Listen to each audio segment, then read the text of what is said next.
দেখো বন্ধুরা, কড়াই দুধ দিয়েছি, এই বাটি 2 বাটি দুধ দিয়েছি।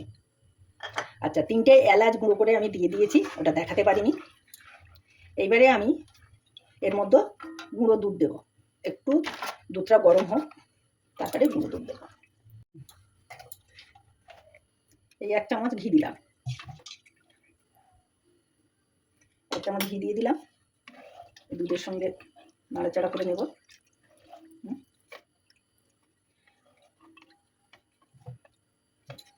এবার দুধ গরম হয়েছে হালকা, এর মধ্যে এই আমুলের দুধ 2 প্যাকেট দিয়ে দেবো। এই 10 টাকা প্যাকেট 2 প্যাকেট দিয়ে দেবো, বেশি গরম করবো না দুধটা। তার আগেই এটা আমুল, এই 2 প্যাকেট আমি দুধ দিয়ে দিলাম। দুধ যত বেশি দেবে টেস্টি হবে তত।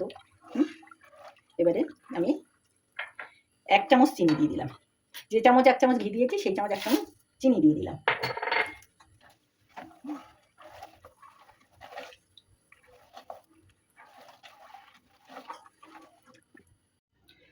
এই বাটি মাপ করে আমি সুজি, এই জল, এই দুধ নিয়েছি, আমি এই বাটি মাপ করে এই সুজি দিয়ে দিলাম।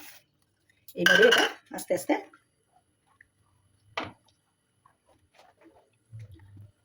ডোটা রেডি। দেখো এবারে এটা কড়ার থেকে উঠে আসছে, ডোটা একদম কড়ার থেকে উঠে আসছে। একটু নরম নরম অবস্থায় আমি নামিয়ে নেব।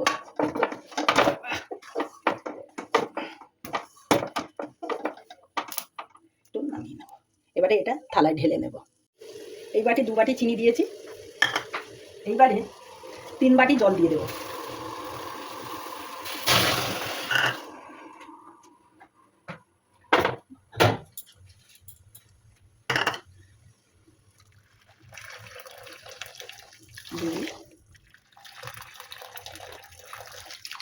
বাটি জল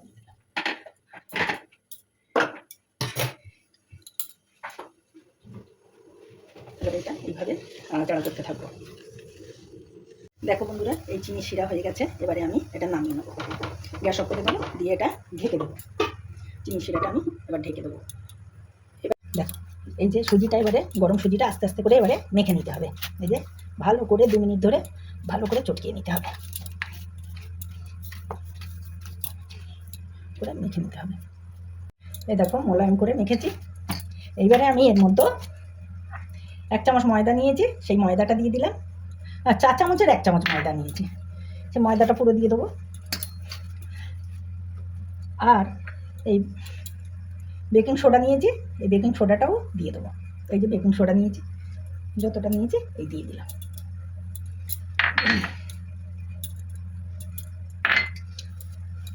আর এটা ভালো করে মেখে নিতে হবে। বেকিং সোডা আর ময়দা এই ডোটার সঙ্গে ভালো করে মেখে সুন্দর করে একটা স্মুথলি ডো তৈরি করে নিতে হবে। দেখো বন্ধুরা, একটা স্মুথ ডো করে নিয়েছি। এইবারে আমি এই ডো থেকে এক সাইজে এরকম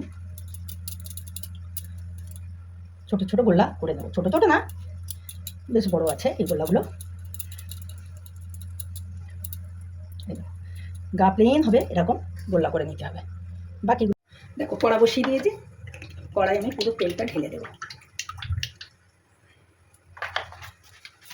তেলটা গরম হোক, গরম হতে লাগবে। দেখো বন্ধুরা, তেল গরম হয়ে গেছে।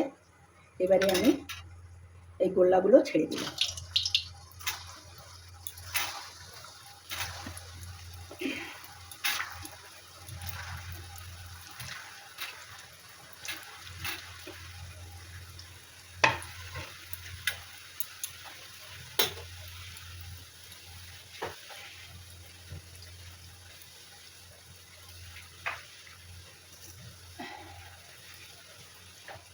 দেখো এগুলো কিন্তু ইয়ে করা যাবে না, মানে এক্ষুনি নেড়ে দেওয়া যাবে না। সেই জন্য গ্যাস থাকবে লো টু মিডিয়াম, এগুলো এরকম করে দেওয়া।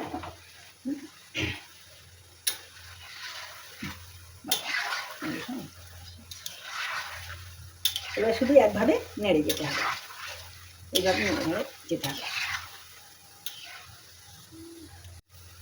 দেখো বন্ধুরা, এই যে ভাজা চলছে, আস্তে আস্তে ভাজতে হবে, কালারও আস্তে আস্তে আসবে। তাড়াহুড়ো করলে ভিতর কাঁচা থাকবে, সেই জন্য আস্তে আস্তে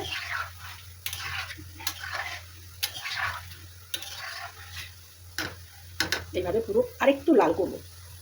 দেখো বন্ধুরা, দেখো আমার এগুলো ভাজা হয়ে গেছে। এবারে আমি এগুলো তেল ছাড়া করে নেব, তেল থেকে তুলে নেবো। সব ভাজা হয়ে গেছে, খুব সুন্দর করে ভেজেছি।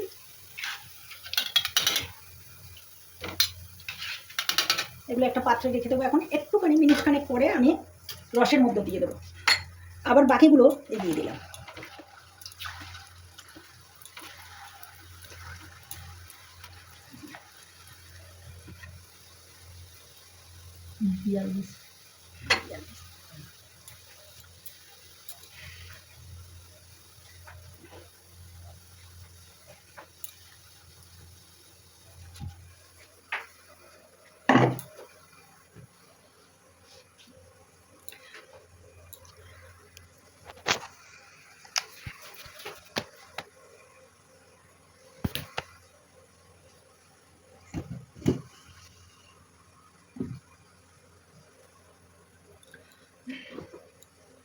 দেখো বন্ধুরা, তুলে নিলাম, নিয়ে এবারে যেগুলো ভেজেছিলাম সেগুলো দিয়ে দিলাম গোলাপ জামুন।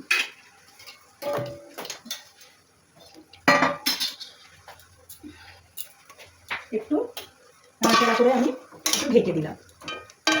রসটা ভালোই গরম আছে, যদি ঠান্ডা হয়ে যায় তাহলে একটু গরম করতে হবে। গরম আছে, দেখো এগুলো আস্তে আস্তে একটু ডিপ হয়ে যাচ্ছে। নাড়াচাড়া করতে একটু দেরি হয়ে গেছে বলে একটু জায়গাগুলো ডিপ হয়ে গেছে।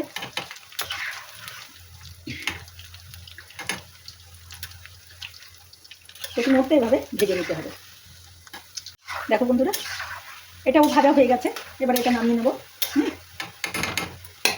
দেখো খুব সুন্দর ভাজা হয়েছে। দেখো প্রত্যেকটা সুন্দর কালারও এসছে।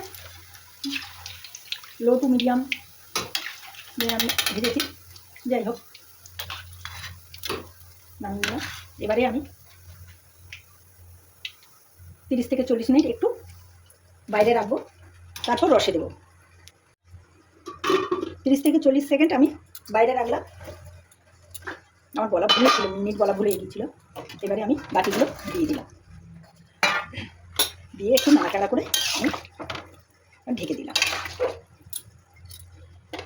2 থেকে আড়াই ঘন্টা পরে আমি এসে এটা খুলে দেখবো, পুরো রেডি হয়ে যাবে আশা করি। দেখো বন্ধুরা, ঢেকে রেখেছিলাম। এই 2 ঘন্টা পরে এই দেখো আমি তুলে নিলাম। হ্যাঁ, সামান্য একটু রসও দিলাম, দেখছো? এই দেখো কি সুন্দর একদম রস ঢুকেছে, কি দারুণ হয়েছে। এই দেখেছো, একদম নরম, কি সুন্দর হয়েছে।